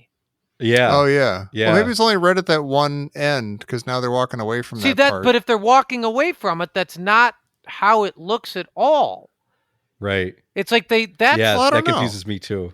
Because R2 comes down from where he was with Princess Leia, and he joins up with 3PO, and then he keeps going in the direction he was going. So it's like as we're watching them walk down the hall towards the blue-gray part, behind us is the reddish part that Leia was in. That's how I'm seeing it I anyway. I see. don't know. I don't want you to be worried. Everything's cool. I do. We're have to say totally skipping over the we entrance skipped of Oh, over the biggest yes. moment of the entire Yeah. I'm sorry. Let's go back to that biggest moment of the entire Dark movie. Nader. Yeah. movie. But by the way, Is that the greatest entrance of a villain in movie history? yes, It's pretty good it's Yeah. pretty good. Even Yeah. if there's a better one, it doesn't count. because you don't know what the hell you're looking at. Like, wait, what's going on? Who's Yeah. that? What? What's Is he that? a robot? Is it a monster? Is it some guy in a suit? Who is this guy? Oh my god! What's And I that love that breathing we sound? never really know what he is in this Right. movie. Right. Yeah. That right there kind of puts Star Wars above a lot of other movies. And Yeah. on Especially his other Star entrance, Wars there is movies. a hell of a beautiful gong. it's It's Yeah. complex. beautiful gong alert. Yeah, it's not a nipple gong. It's like a complex one. It's really nice and Mhm. rich and full. This entire 4 minutes or so, the music is just amazing. It just keeps going. Yeah. Yeah. Well, then he seems so human for a minute when he stops and puts his hands on his hips and looks down at the dead guy. Yeah. Right. What do you think I he's love that. thinking? Like he's looks like your daughter's going to community college now. They show it's like Sorry, I is, thought though. you were with the Empire, say. he kind of, he surveys the damage and then he doesn't utter a word. Right. Like, is it exactly what he anticipated, or is he like, whew, these guys had good shots? Yeah. I Yeah. think it's sort of like, yep, dead bodies. That's about what I signed up for. I don't know. He seems very human at this moment to me. Interesting. Yeah. He seems very human in this movie, even though I also thought he was a robot and a monster when I was a kid. It is an interesting introduction for such a major character and such a weird looking character, because he doesn't do anything. He literally just walks in, puts his hands on his hips, like you said, looks around, and keeps on walking. Yeah. But you know that he's the guy. Like everybody else stands aside for him. They're standing at attention, kind There's of, the smoke as much as stormtroopers Well, do. that's what the There's gong does. Yeah. Right. Yeah. No, it is. It's Darth Vader is by far. This is my favorite Darth Vader. Now, I know a lot of people are going, no, the one in Empire. And you're like, nah, he's a little too Darth Vader-y by then. Yeah, I agree. Yeah, no, I don't know. I think he's awesome, but like everything is sort of exaggerated and punctuated. And now he's like even more evil and all this stuff. I don't know. I think this Darth Vader, as awesome as he is both a touch not half baked, but not fully formed yet. And he's also a little he's got his like Flash Gordon kind of roots showing. Like even putting his hands on his hips like that and stuff. There's some like bad guy posturing that he does. Now, see, I think he's and some of his dialogue is the reason I like this one the best is he's raw. It's kind of like it's like you have cookie dough and you have the cookie. But I prefer cookie dough. Yeah. And later Darth Vader gets a little buttoned down. Yeah, I like that. Like I like Darth Vader. Darth Vader loses his cool and yells at people. Yeah, he does, and that's cool for this movie. Yes. But in Empire, I like him in his meditation chamber. No, I agree. I like him barely moving when he does anything. I like he's like Paulie from Goodfellas. He doesn't move fast because he doesn't have to move for anybody. Yeah, but see, that's what I like about this one is he's especially we see him now. He's on a mission. He's kind of angry. He says things like, "Leave that to me." Yeah. And then he's awesome. Yeah, I'm not going to argue that he's not awesome. And he also says there will be nobody to stop, or there's no one to stop us this time. And you're like, wow, where's that coming from? You're like, see, that's what I mean. That's a line that's a little bit like, we'll get that. No, it's Princess true. Leia. It is. And I could see me doing another movie saying that is the bogus, stupidest line ever. What kind of jive? Right. You know what I mean? But in here, he says it. It is. Yep. It is. And I don't know. Maybe that's what makes it great. Is it's still fine. And what happens is I listen to it and I go, see, it ain't gonna be like those other 62 times. There's always somebody stopping. I'm tired of it. And like you can hear it. Yeah, such a failure. He's just pissed. He's just pissed. Yeah. He sees the dead bodies and he doesn't say anything.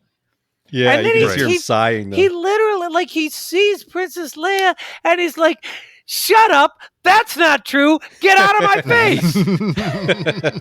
Take her away. Yeah, he says there's like a 2-sentence exchange. You took my stuff. I'm in trouble. Literally. Well, here's the thing that I wonder about. In the script, when he first walks through here, it describes his grotesque breath mask. But then it says he's an imposing warrior. And have you ever thought of Darth Vader as a warrior? No. I haven't. And that's where I think every movie since, I don't know, the original trilogy, like misses the point with Darth Vader. Mm-hmm. Like he's not a badass. He's not a warrior. He's not like a man of action. He's just that imposing Paulie-like figure.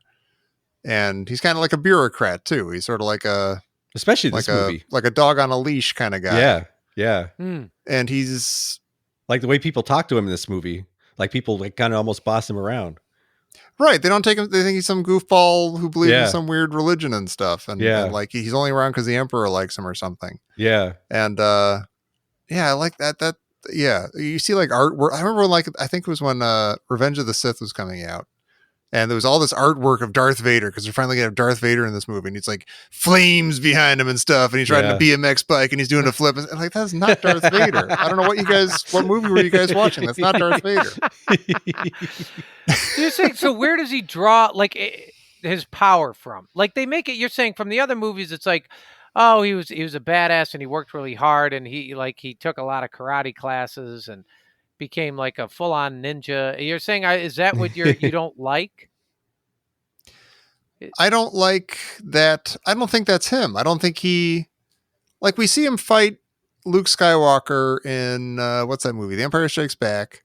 And he does like the bare minimum. Yeah. Right. Yeah. Like he's just kind of toying with Luke and whatever. And he's just kind of like, he's doing movie, only what he has to. And if we're only going by this movie, he just kind of stands there when he fights.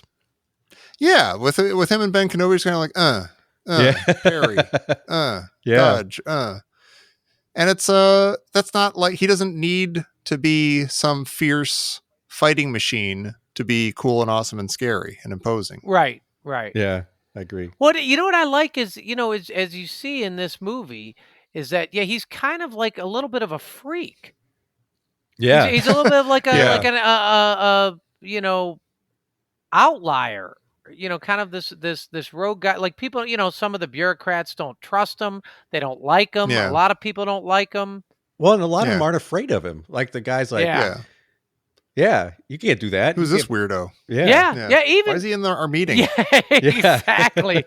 Even Grand Moff Tarkin is kind of he seems to commands over Vader. I don't know how or why. That's what's kind of interesting. Is in this movie, Grand Moff Tarkin's the main bad guy. Yeah. Like I understand it's Darth Vader, blah blah blah. But like I always thought that Grand Moff Tarkin that's like Vader's boss. Yeah. Right. That's what I thought. Yeah. But Vader's the interesting one. Yeah. Like Vader's the one who I don't know what's going on with this guy. Right. But even the guy coming up in a minute, it's like she'll die before she tells you anything. Yeah. Like, right. No one would talk to Vader like that in a different movie. No. It's like that guy's an equal. That guy's not his underling. That guy's his peer. Right. Yeah. Which I like. I love that he's not like this dark lord over the whole empire, that he's just he's kind of a weird guy who has a role in the empire. And he's got like, would you say, a bad attitude? Yeah. Yeah. You just be like, calm down, man. But you get that he's on a mission. And what's fascinating is, I don't know, maybe he doesn't have bad attitude. I mean, he's right.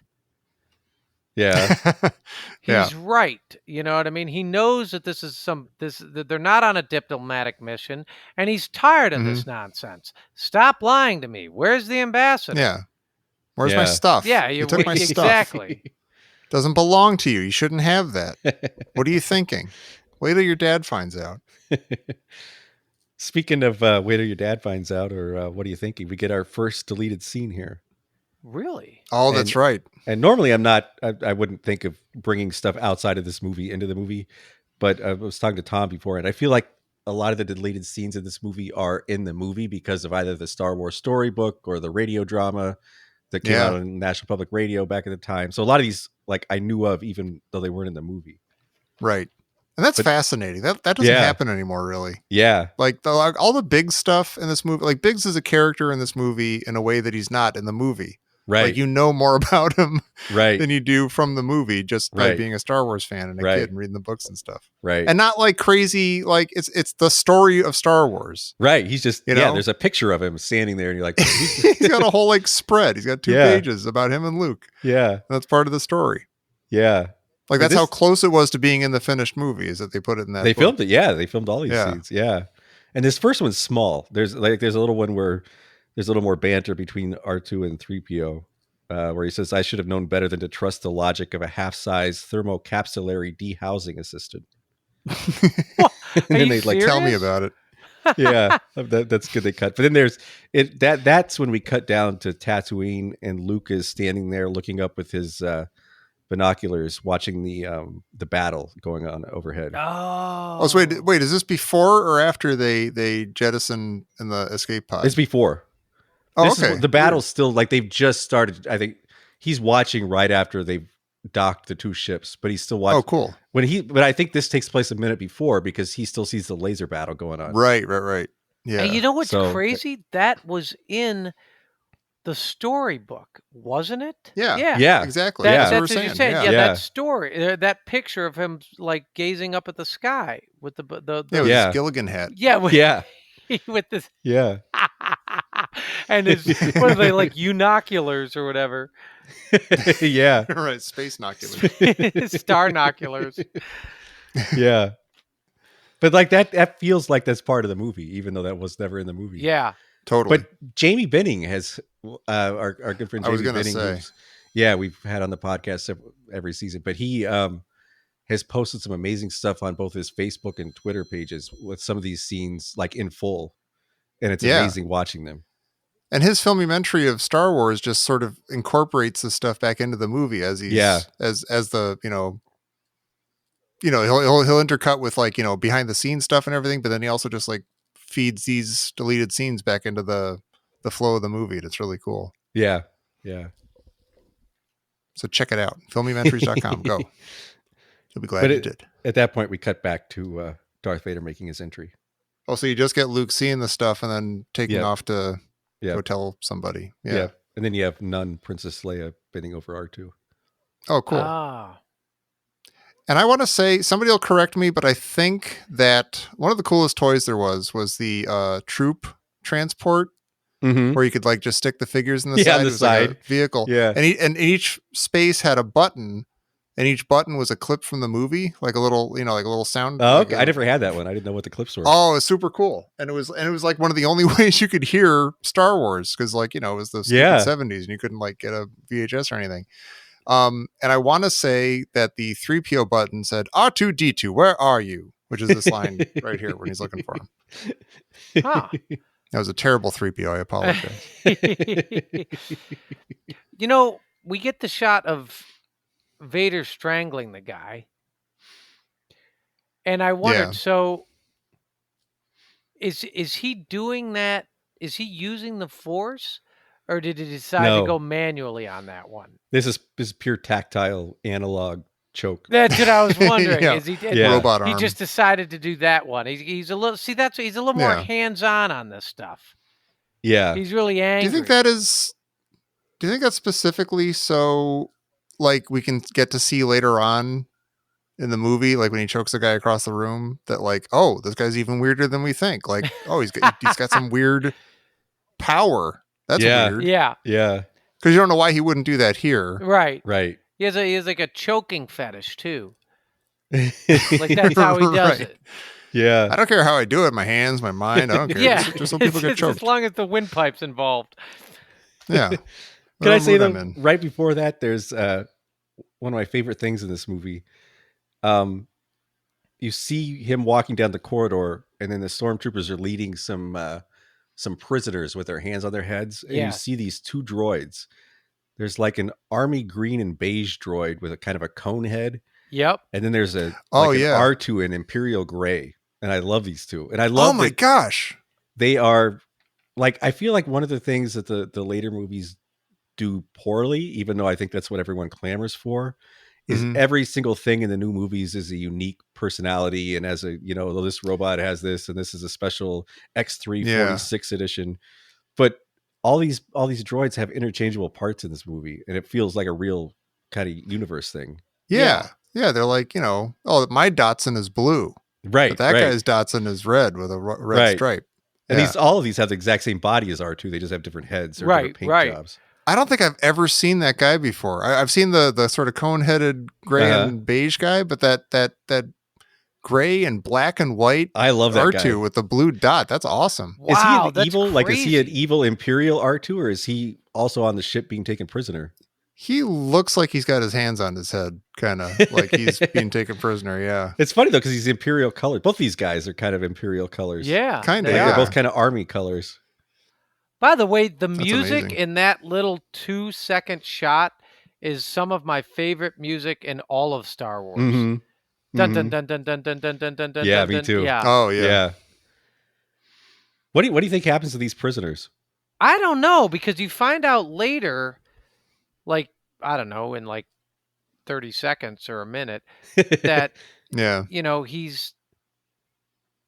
Darth Vader says, like, send a distress Right. signal, right? And he says, inform. Mhm. Say everyone was killed. Yes. Yeah. And you're like, so the official story is everybody was killed, but now he has these prisoners and he's going to choke one of them. Yeah. So does he it's- just kill the others like at his leisure, or do we have like a Capricorn 1 situation at some point? No. Yeah, we Wow. might. Yeah, maybe this That's is kind of what I think. They probably just line them up. and he Yeah. he just tries to. It's like he's going to have like an afternoon of interrogation, choking stuff. Yeah. Practice. Tantive 4 massacre. Is that how you pronounce that? Tantive? That's how they said it in the radio drama. I hear a lot of Tantives lately, but they always said Tantive 4 in Wow. the radio drama. I don't remember that. Princess Leia gets stunned with a really cool, weird blue ring blast. Oh yeah, That's cool. Yeah. So but right before that, they changed a line. When Vader starts yelling, and I love that he just goes nuts here, and he's yelling, he's angry, and he's like, to me that makes him a lot scarier. Yeah. Yeah. But in the script, he says, "Commander, tear this ship apart until you found those plans, and bring me the ambassador. I want her alive." And in the movie, interesting. it's "Bring me the passengers. I want them alive." Yes. Oh, so Which is so a really Leia is the interesting ambassador change. who he's looking for? Well, in the script, she is. That's weird. But they changed it. And I don't know if it just made more sense if they changed it. But passengers, to me, that's such a loaded word. Like, is this like, are they paying passengers just Yeah, like on the that's weird. T-34? Like, Yeah. Go to the Aloha deck and round everybody up. yeah, Line them up over here. yeah. Yeah. You know what's amazing? I never for a second thought when he said, "Where is the ambassador?" I never thought that was Leia. No. I thought Yeah, that I was didn't like an either. entirely I didn't other either. person. Yeah. I remember as a kid trying to picture what the ambassador would look like. Like he wouldn't just be a dude like in a suit. He'd be like a kind of like a weird Darth Vader or something. Like I was trying to picture like a new weird googly eyed Darth Vader guy or something. Who was gonna Oh, be the that's ambassador. awesome. See, Yeah. I think I pictured Captain Bloombert from Temple of Doom even before I saw Oh. Temple of Doom. That's awesome. Well, then Leia has that like Virginia Slims gun. Yeah.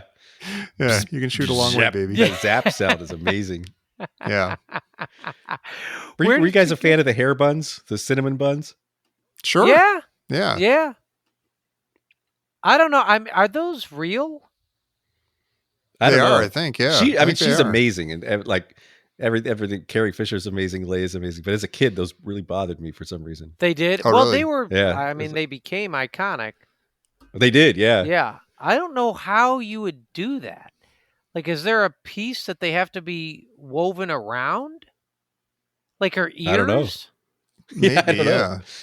I think some complicated hairdos do something like that. Have some kind of like infrastructure or something. What's You interesting build is a hair if around you or look something. at it and you start thinking about it, it's like she just has really huge, hairy brown ears. Yeah. Well, she's a space woman. She's from It's just like a Alderaan, you know. condition. Yeah. Right.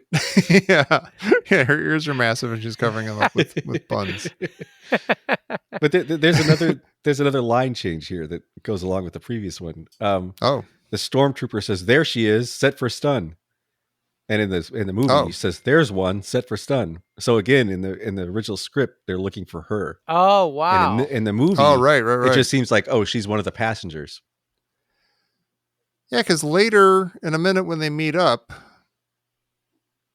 Vader's not surprised to Right. see her. He doesn't seem surprised, no.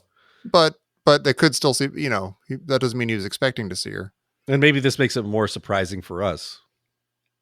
I'm not sure. Maybe. There's so much going on. I don't know if that would have made much difference. Yeah, we don't know who she is, actually. That's true. Yeah. We don't know that she's anybody important Yeah. until she meets Vader. Yeah. That's a good point. Her pistol also has a red laser. And the that's stormtroopers true. have blue this time with the stun. Yeah. Why That's don't they true. use this more often? It seems like it's a lot more accurate. Why Yeah, don't got they- the job done really easily. It's Yeah, the only why not time use she's it ever all been the time? shot. Yeah. And is that the only time we see it in any Star Wars movie? They used it in The Last Jedi. Oh. In fact, Leia uses it. Oh. Yeah. remember that. But I think that was the first time since this. Hmm. So it's kind of nice. She's the stun, or she's... She used the stun, yeah. Oh, okay. I don't remember on Poe Dameron. Oh, okay. Yeah. You're right. Oh, wow. And what's interesting Yeah. is doesn't the stormtrooper who does it says she'll be all right? Like who's he telling that to? The 4-year-old me sitting in the audience. Right. Yeah, don't worry, kids. She's not dead. Because like a guy runs. Yeah, exactly. Because one of the like troopers runs over, and he's like, "She'll be all right." You know, maybe he just wanted to allay his fear. You know, maybe that guy was really worried. Maybe it was day one for him. Yeah. Dude, he wanted them alive. No, she'll be all right. It's cool. This line really weirded me out as a kid when they said, "Inform Lord Vader we have a prisoner." Yeah. And like when I was 4, Lord just meant like God or something. And so I couldn't figure out what they meant, like Lord Vader. I didn't even know what he said. I always thought, inform more Vader. Yeah, I just didn't pick up on that word at all. It's great. They use that in this one, and you really don't entirely know what he is. You're like, okay, so he's a lord, but then he's under Grandma divine, Tarkin. Is he supernatural? Yeah. Yeah. And you're like, but he pisses a lot of these bureaucrats off. He's not. Yeah. Nobody's calling him. People just call him Sir. They don't call him my lord or anything like that. Right. Yeah, my lord. In this one, right. My lord. But you keep calling them bureaucrats, which is interesting because they're like high command military guys. Yeah. Like I guess these guys they kind of act like later, but they do kind of act like bureaucrats. But it's interesting that I don't know, the chain of command in this movie is so confusing, but I think that's a lot of the charm. Yeah. Yeah, and you know exactly as much as you need to, kind of. Like, I think these guys in the gray suits, and there's these guys with the hats. Yeah. And it was fun. It was like wondering how everybody, like, who was Darth Vader? What was that guy? Was he a robot? Was he a monster? Was he in charge of everything? Was he was he the boss? Is he? Right. Yeah. It was nice when we had imaginations. Yeah. And could flex them a little bit. Yeah. Apply them to something we liked. No one would make this movie. They would spell out everything today. Yeah, that's pretty true. This, watching this, what are we, about 6 minutes in or so, 7 minutes in? It is remarkable because it's so familiar, and yet it's a very different kind of movie. Mm-hmm. You know? Yeah. I don't know, just the little vignette between 3PO and R2, and then the music being ever present and florid. It just yeah. It is just a different type of movie. Yeah. And what's interesting is if I think about movies before this, I'm wondering, okay, were movies just like this? And that's what I'm trying to figure out. They kind of were. Yeah, I think they kind of maybe were. Like, even you see the 20th Century Fox and you see the beginning and the fanfare, you're like, oh, this is like a whole production. Right. It's almost like, I don't know. It's almost like the Little Rascals would put on a production. It's like it's got the whole thing. It's like you feel like there's an orchestra pit below as the picture is showing. It just has that vibe. Yeah.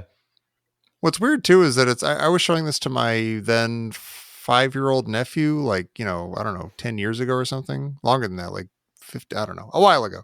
And he was getting antsy after a while.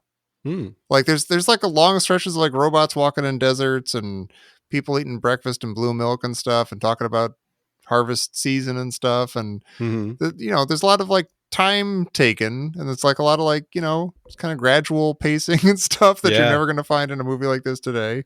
Yeah. And kids aren't used to that necessarily. That's a shame. This is sort of like a fuddy-duddy old movie. You sound like an old man. And, I get it, but it is a shame because there are, in my day, there are a few shots in this movie that are absolutely beautiful. Yeah. And there's nothing happening. I have the note later that there need to be more movies that are just nothing but robots walking alone in the desert. Yeah. Agreed. That's just fantastic. That's just such a nice image. Yeah.